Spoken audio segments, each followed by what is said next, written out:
kay diha sa hagip-ot nga dalan, mas maaninaw nato ang atong padulngan. Mga igsuon, kumusta?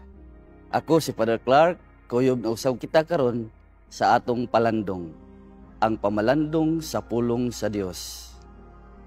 Mga igsuon, sa atong ebanghelyo karon, gipangutan na si Jesus kung gamay ra ba di ay ang maluwas. Di ba usahay makapangutana man usab kita niini? Di ba mauman kini ang mga pangindahay nga nagpahipi diha sa atong galamhan? Pangandoy sa atong kalag nga sa katapusan makaangkon og kaluwasan. Apan wala kini diretso ag tubag ni Jesus.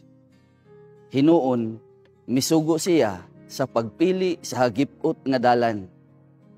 Tungod kay diha sa hagip-ot nga dalan, mas maaninaw nato ang atong padulngan. Ug sa samang paagi, mas mapatalinghugan nato ang atong kaugalingon, dili ang uban.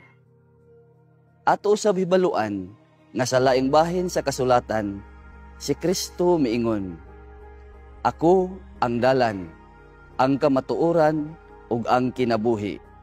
Sa ato padiay, ang dalan sa atong kaluwasan dili lugar nga atong subayon ug agian, kundili tawo nga personal nga angayng sination ug sundon.